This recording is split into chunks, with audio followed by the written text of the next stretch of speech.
नमस्कार दोस्तों, आप सभी का स्वागत है मेरी इस नई वीडियो में। हिंदू साहित्य की ये दूसरी वीडियो है। इससे पहले की वीडियो में मैंने कबीरदास जी के बारे में जितने भी इम्पोर्टेंट फैक्ट थे जो कि कॉम्पिटिटिव एग्जाम्स में पूछे जाते हैं, खासतौर पे जो मैंने ये अपने नोट्स प्रिपेयर करे हैं, ये उत्तराखंड में जो भी बीएड एंट्रेंस एग्जाम होता है या फिर यूके पीएससी का, यूके एसएससी का जो भी सिलेबस है उसको ध्यान में रखते हुए करे हैं।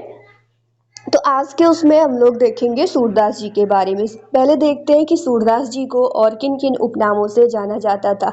तो इन्हें अष्टछाप कवि, पुष्टि मार्ग का जहाज या नायक, खजन नयन, अवधिपति, वात्सल्य रस के सम्राट, ब्रजभाषा के वाल्मीकि, अष्टसखा आदि नामों से जाना जाता था।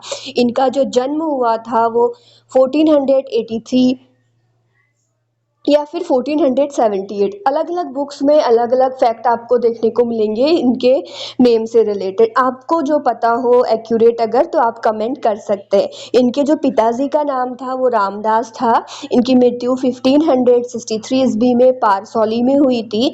जन्म स्थान रुनकता, आगरा, सिही मार्ग पर है। ये जो भाषा थी ब्रज भाषा और हिंदी दोनों को ही जानते थे। इनके जो गुरु थे वल्लभाचार्य थे। वल्लभाचार्य जी को पुष्टि मार्ग का प्रवर्तक भी कहा जाता है। इन्हें पुष्टि मार्ग का जहाज या नायक कहा जाता है। वहीं जो इनके गुरु थे वल्लभाचार्य, इन्हें पुष्टि मार्ग के प्रवर्तक के नाम से जाना जाता है। इनको महाकवि की उपाधि मिली थी।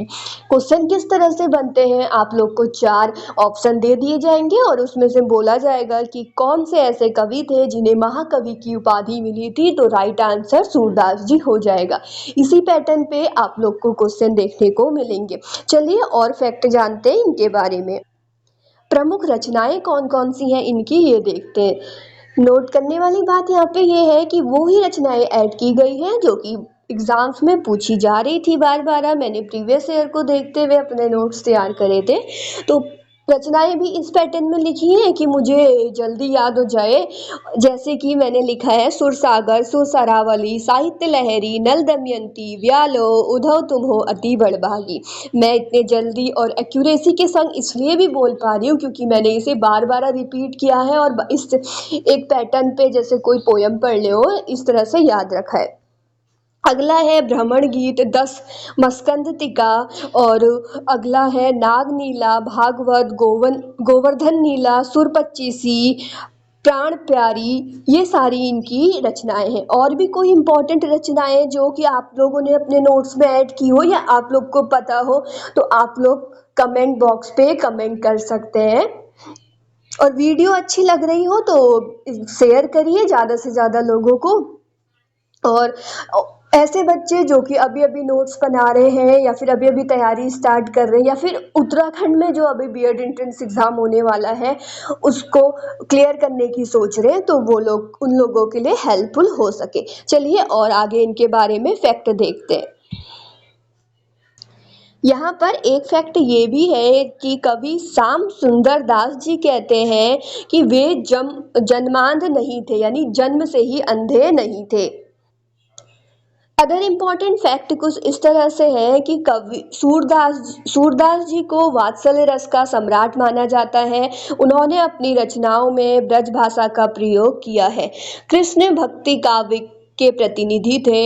आईने अकबरी तथा मुतखबूत तबारीख के अनुसार ये अकबर के दरबार में भी थे, ऐसा माना जाता है। आईने अकबरी या फिर मुतखबूत तबारीख के अनुसार ये अकबर के दरबार में भी थे।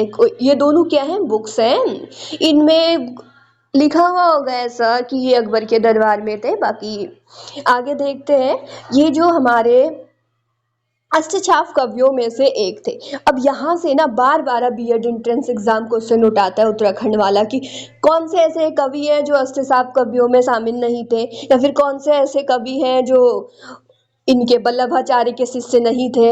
इस तरह से क्वेश्चन यहाँ पे से 4 ऑप्शन दिए जाएंगे, उसमें से एक रखा जाएगा जो कि 3 रखे जाएंगे जो कि वल्लभाचार्य के शिष्य थे और एक नहीं रखा जाएगा। चलिए देखते हैं कौन कौन से थे। तो अष्टछाप कवियों के अंदर जो आते हैं वो कुंभन दास, सूरदास, परमानंद दास, कृष्णदास।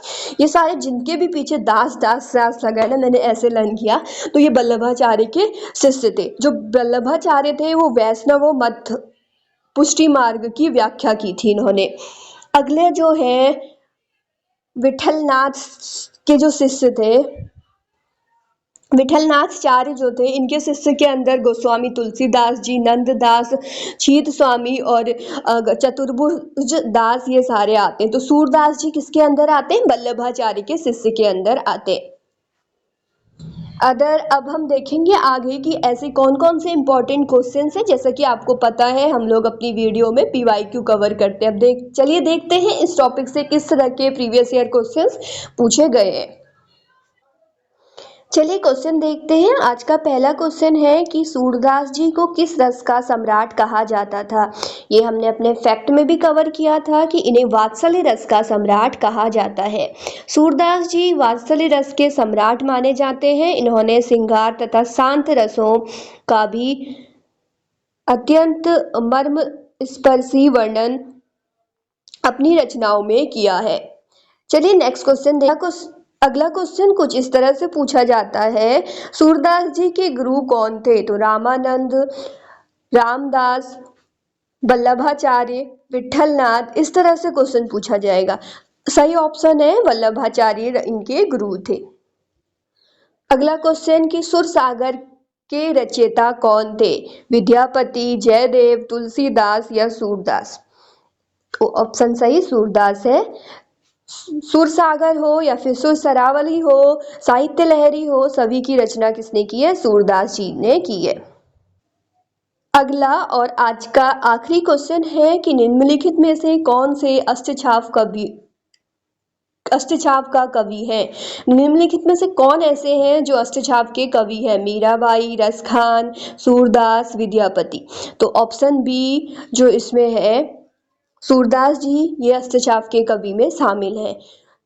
चलिए देखते हैं इससे रिलेटेड कुछ और पॉइंट क्या है कि गोस्वामी विठलनाथ ने 1565 ईस्वी में अपने पिता वल्लभाचार्य के 4 शिष्यों और अपने 4 शिष्यों को लेकर अष्टछाप के प्रसिद्ध भक्त कवियों की एक मंडली की स्थापना की। अष्टछाप कवियों में शामिल थे कुंभन दास, सूरदास, परमानंद दास, कृष्णदास, गोविंद स्वामी,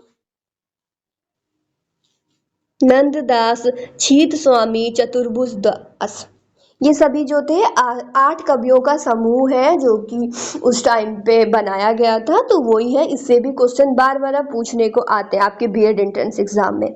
तो आज की वीडियो में इतना ही था। इसी तरह की और भी वीडियोस के लिए हमारे चैनल को फॉलो कीजिए, साथ ही साथ दोस्तों को वीडियो को शेयर कीजिए।